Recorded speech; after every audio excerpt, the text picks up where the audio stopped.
Hello friends, இன்றைக்கி நம்ம சேனலில் கருணக்கிழங்கு வச்சு ஒரு புளிக்குழம்பு எப்படி பண்ணலான்னு பார்க்கலாம். வாங்க வீடியோக்குள்ளே போகலாம். ஒரு குக்கரில் 4 கருணக்கிழங்கை நல்லா கழுவி சேர்த்துக்கோங்க. ஏன்னா நிறைய மண் இருக்கும்.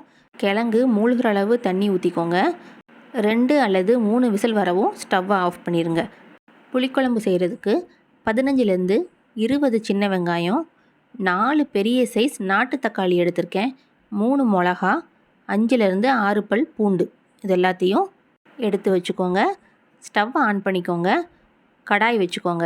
கடாய் சூடாகவும் அதில் எண்ணெய் சேர்த்துக்கோங்க.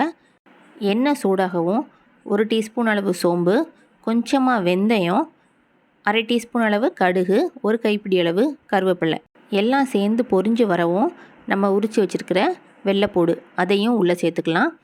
அடுத்து பச்சை மிளகா, நம்ம நறுக்கி வச்சுருக்கிற சின்ன வெங்காயம் அதையும் உள்ளே சேர்த்துக்கோங்க.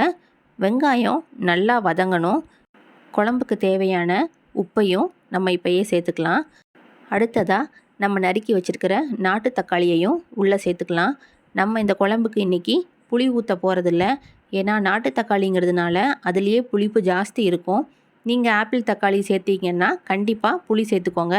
ஒரு லெமன் சைஸ் அளவு புளி சேர்த்தா போதும். நான் இன்றைக்கி நாட்டு தக்காளி எடுத்ததுனால நான் இன்றைக்கி புளி சேர்க்க போகிறதில்ல. வெங்காயம் தக்காளி நல்லா வதங்கட்டும். பாருங்கள், நம்ம நாட்டு தக்காளி சேர்த்ததுனால நல்லா மசிஞ்சு வந்திருக்கு. அடுத்ததாக நம்ம வேக வச்ச கருணக்கிழங்க இந்த மாதிரி தோல் சீவி எடுத்துக்கோங்க. இந்த கருணக்கிழங்க ரவுண்டாக இப்போது கட் பண்ணி எடுத்துக்கலாம். இந்த மாதிரி கட் பண்ணி வச்ச கிழங்க நம்ம இப்போது குழம்புல சேர்த்துக்கலாம். நல்லா மிக்ஸ் பண்ணிக்கோங்க. அடுத்ததாக 1/2 டீஸ்பூன் அளவு மஞ்சள் தூள், 2 டீஸ்பூன் அளவு மிளகாய்த்தூள், 3 டீஸ்பூன் அளவு மல்லித்தூள் சேர்த்துக்கோங்க. கிழங்கோட நல்லா மசாலா ஒட்டுற மாதிரி ஒரு தடவை கிளறி விட்டுட்டு தேவையான அளவு தண்ணி ஊற்றிக்கோங்க. அடுப்பை சிம்லேயே வச்சுக்கலாம். ஒரு மூடி போட்டு வேக விடுங்க. ஒரு 5லேருந்து 10 நிமிஷம் வெந்தால் போதும்.